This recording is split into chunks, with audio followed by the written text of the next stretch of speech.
Good morning, ladies and gentlemen. This morning I want to explain to you why billionaires and bankers are so much against cryptocurrency. The main theme or premise of this video comes from a book by Joel Barker called Paradigms, The Business of Discovering the Future. This book is 25 plus years old. But in the book, it explains the concept of change, and this is why billionaires and bankers don't like cryptocurrency. This is why they're against it. So first of all, let's look at the word paradigm. What does that mean? Paradigm, according to Joel Barker, is a set of rules and regulations, written or unwritten, that does two things. It establishes or defines boundaries, and two, it tells you how to behave inside those boundaries in order to be successful. So in other words, it's a set of rules. It's the game. It's already set up. It's defined. It's clear. And so if you are in the prevailing paradigm and you are successful, you like that paradigm. You don't want anything to change. A set of rules and regulations that does two things. It establishes and defines the boundaries, and it tells you how to behave inside the boundaries in order to be successful.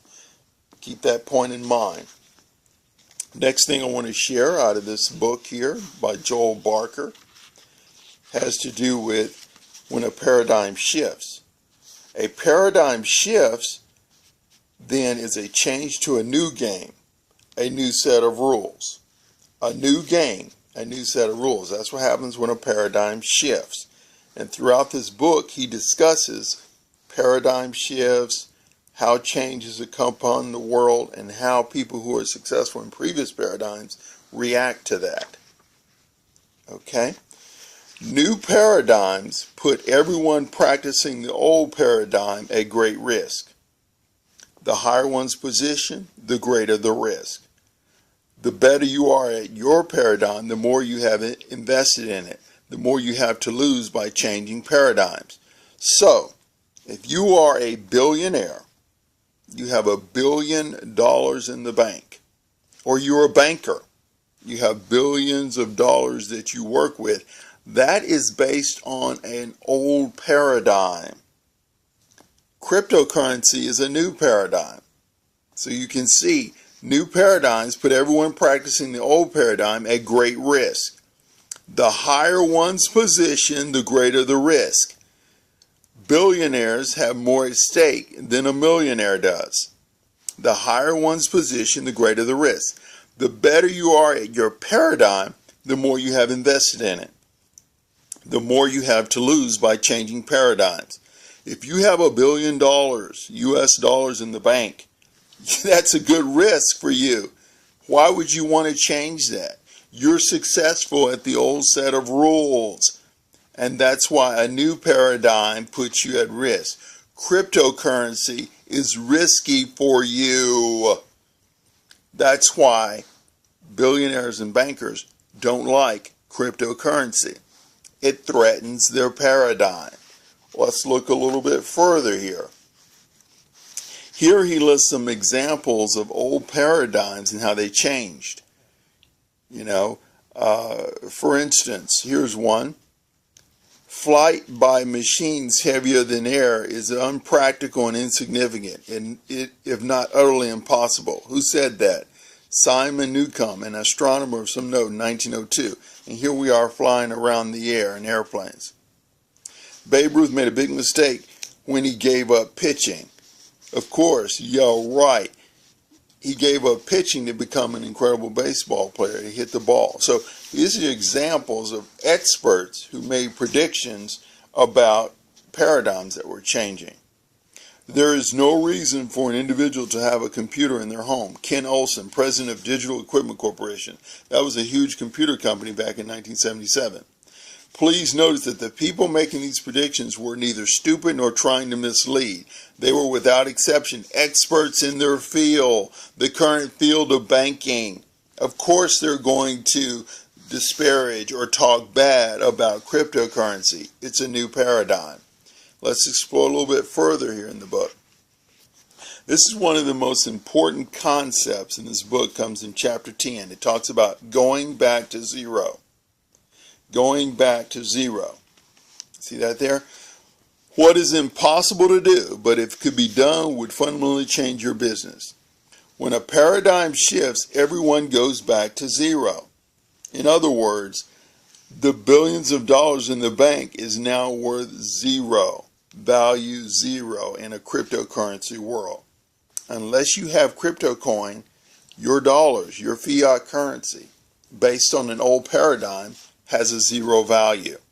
So when a paradigm shift, everyone goes back to zero. In other words, now you, the individual, are starting just at the same level as the billionaire, the same level as the banker. You have zero Bitcoins, they have zero Bitcoins. You buy a Bitcoin, you now have more cryptocurrency than Warren Buffett. You now have more cryptocurrency than Bill Gates. But don't be fooled. Those guys are buying Bitcoin and cryptocurrency also. They are invested because they don't want to go fully back to zero.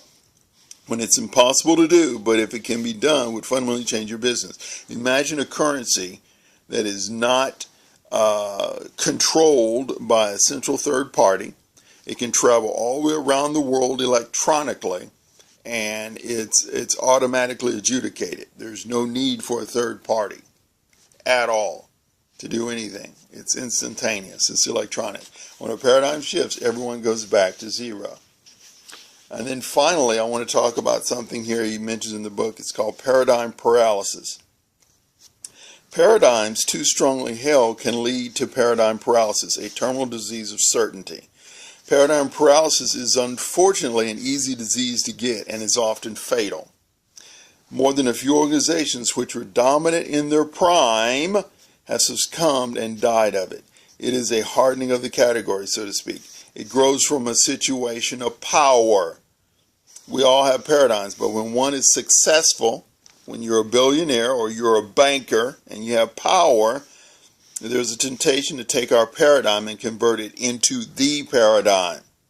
After all, isn't it what made us successful? Of course it did. Once we have the paradigm in place, then any suggested alternative has to be wrong. Let me say that again. Once we have the paradigm in place, I'm a billionaire, I'm a banker, then any suggested alternative has to be wrong. In other words, cryptocurrency, or the fact that you don't need a third party to be your own bank. That's not the way we do things around here. This problem can occur at all levels in all organizations and will, in the long run, throttle new ideas. That's what's going on now in world financial technology, in fintech. Banking, businesses, even governments around the world are trying to wrap their arms around this new paradigm. The paradigm has shifted. That is why bankers and billionaires don't like cryptocurrency. It's shifting the paradigm. This is an excellent book here, and he discusses all kinds of change and how it occurs. And if you look at the parallels, they map exactly to the cryptocurrency phenomenon that's happening. Paradigms: Discovering the Future by Joel Barker. See if you can find a copy in the library.